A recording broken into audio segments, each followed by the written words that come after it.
Salam, selamat pagi Bapak Ibu yang dikasihi Tuhan. Sungguh berbahagia boleh kembali mengunjungi Bapak Ibu semua untuk kita bersama-sama belajar firman Tuhan, agar kita boleh berakar, bertumbuh dan berbuah banyak bagi kemuliaan Tuhan. Itu mari kita berdoa. Terima kasih untuk saat yang indah ini, untuk belajar firman-Mu. Nah, firman-Mu hidup dan berkuasa. Marilah Engkau sempurnakan kebenaran dan pemberitaan firman-Mu, agar boleh dimengerti oleh kami semua, dan kami percaya dan hidup dalam firman-Mu, agar kami berakar, bertumbuh dan berbuah banyak. Dalam nama Tuhan Yesus, amin. Bapak Ibu Saudara yang kasih Tuhan, kita sudah lihat bagaimana Nuh menjadi pribadi yang mendapat kasih karunia Tuhan di tengah-tengah kejahatan manusia yang begitu jahat, sehingga Tuhan menghukum manusia itu. Dan melalui Nuh, Tuhan melakukan misi penyelamatan, yaitu dengan menyuruh dia untuk membangun bahtera. Tetapi misi itu tidak ditanggapi oleh orang-orang yang mendengar berita dari Nuh, sehingga Nuhlah bersama anak-anaknya, istrinya, dan semua hewan yang ada di bahtera yang diselamatkan. Sepertinya generasi baru atau ras baru dari Nuh akan menjadi manusia yang baik. Tetapi kita membaca dalam Alkitab bahwa ada juga kejahatan yang dilakukan anak Nuh, walaupun Tuhan sudah menyelamatkan mereka. Dosa itu tidak bisa hilang dari manusia. Hari ini Tuhan akan mengajar kepada kita mengenai sebuah kegagalan akibat dosa meninggikan diri, yaitu dari Kejadian pasal 11, di mana dikisahkan dalam ayat 1 sampai dengan ayat 9. Di dalam Kejadian pasal 11 ini dikatakan bahwa manusia itu satu bangsa, yaitu di mana firman Tuhan berkata dalam ayat 6, mereka ini satu bangsa dengan satu bahasa untuk semuanya ini. Jadi belum ada bangsa-bangsa lain, belum ada bahasa yang lain. Orang-orang yang tinggal di dunia pada zaman itu menggunakan bahasa yang sama, dan mereka satu bangsa yang sama. Ini adalah sebuah keunggulan, sebuah kebaikan di dalam kehidupan. Jika kita mau maju, kita harus menjadi sebuah komunitas yang sama, memiliki komunikasi yang sama, memiliki kesatuan. Dan Tuhan menyadari itu. Manusia akan bisa berbuat apa saja kalau mereka tetap bersatu dalam satu komunitas, satu bahasa. Dan itu yang dimiliki oleh orang-orang yang diungkapkan dalam Kejadian pasal 11 ini. Dan luar biasanya, mereka mempunyai sebuah visi yang luar biasa. Visinya adalah dikatakan dalam ayat 4. Lalu kata mereka, marilah kita dirikan bagi kita sebuah kota dengan sebuah menara yang puncaknya sampai ke langit. Bapak Ibu yang dikasihi Tuhan, manusia ingin membangun sebuah menara yang puncaknya sampai ke langit. Sebuah obsesi yang luar biasa, menciptakan karya yang luar biasa. Saya kira ini adalah sesuatu yang baik di satu sisi, bahwa manusia harus mempunyai sebuah keinginan, sebuah obsesi, sebuah cita-cita untuk membangun sesuatu karya yang membawa kebanggaan, yang membuat sesuatu dikagumi. Saudara-saudara, sampai titik ini tidak ada masalah. Membangun menara yang sampai puncaknya ke langit bukanlah sesuatu yang di Dubai ada satu gedung yang dianggap sebagai gedung tertinggi di dunia, dan itu bukanlah sebuah. Jadi manusia boleh berkarya sehebat apa, tetapi di dalam berkarya sehebat apa sebagus apa, setinggi apa yang bisa dicapai ketika kita memiliki satu komunitas, satu komunikasi, atau dengan kata lain sebuah kesatuan, itu tidak akan pernah menjadi sebuah realita kenyataan kebaikan ketika kita memiliki motivasi yang sama. Dan inilah yang menggagalkan Menara Babel. Inilah yang mengacaukan kehidupan manusia.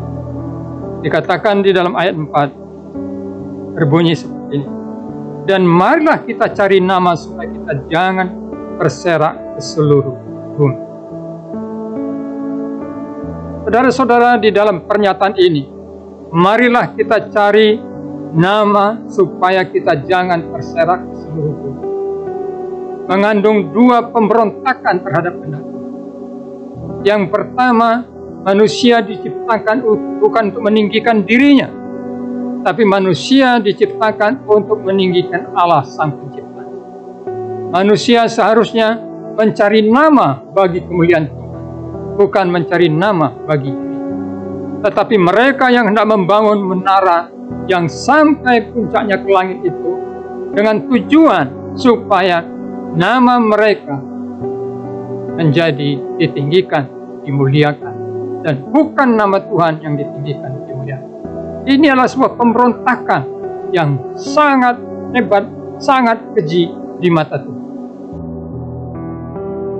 Kegagalan dan kejatuhan seorang pemimpin, kegagalan dan kejatuhan sebuah organisasi yang besar adalah ketika mereka ingin mencari nama bagi diri sendiri, bagi nama organisasi.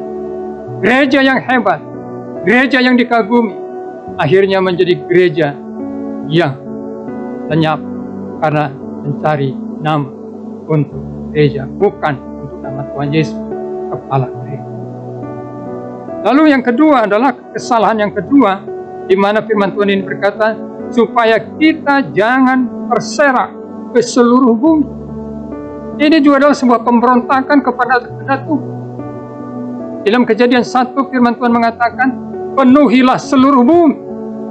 Artinya tidak boleh berkumpul dalam satu kelompok saja. Tetapi mereka dengan memiliki motivasi, menara itu akan membawa mereka untuk berkumpul di sekitar wilayah itu dan tidak mau menyebar ke seluruh dunia.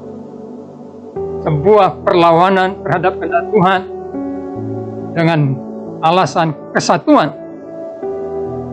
Mereka tidak mau menyebar.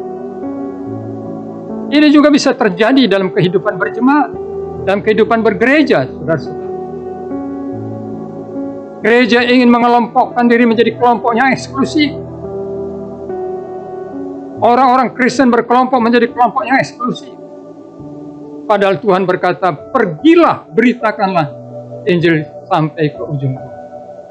Kita disuruh pergi oleh Allah, oleh kepala gereja, Tuhan kita Yesus Kristus. Tetapi yang kita lakukan, kita berkata, kita harus bersekutu, kita harus bersatu, kita harus bersama-sama, kita tetap ada di sini, kita tidak boleh berpisah. Itu adalah sebuah pemberontakan. Saya belajar teologi, lulus S1 tahun 80. Dan sampai hari ini saya melayani, terlibat dalam pelayanan gereja, baik secara gereja lokal maupun dalam.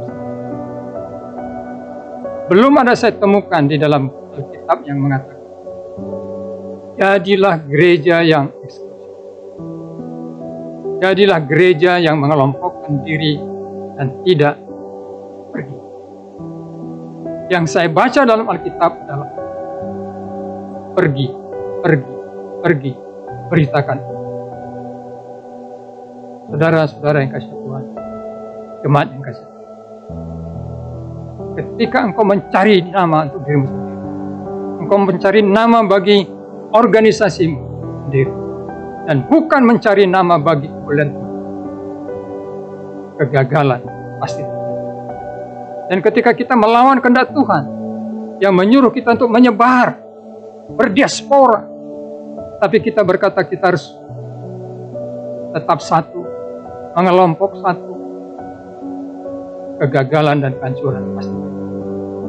Karena Tuhan tidak menyukai itu. Firman-Nya berkata, carilah nama bagi Tuhan, carilah kemuliaan bagi Tuhan, dan pergilah beritakan. Kita berdoa. Tuhan, ajar kami untuk menyadari bahwa memiliki komunitas itu penting. Komunikasi yang sama itu. Dan memiliki sebuah visi yang besar adalah sesuatu yang penting. Tapi di dalam semua kepentingan itu, yang terpenting adalah kami memiliki motivasi. Mencari nama bagi kemuliaan nama Tuhan. Mencari nama untuk meninggikan nama Yesus oleh gereja. Bukan mencari nama untuk diri sendiri. Bukan mencari nama bagi organisasi gereja. Begitu juga, kami memang harus berkomunitas. Tapi bukan untuk menjadi sebuah komunitas yang eksklusif, yang tertutup, yang mengelompak untuk diri sendiri. Tapi kami menjadi komunitas yang bergerak keluar, bergerak untuk pergi, memberitakan Injil. Karena itu adalah amanat Tuhan. Dalam nama Tuhan Yesus. Amin. Halo Bapak Ibu yang kasih Tuhan, selamat pagi. Berkat Tuhan berlimpah bagi Anda hari ini. Tetaplah bersemangat dan percaya pada Tuhan. Sampai bertemu besok pagi. Halo.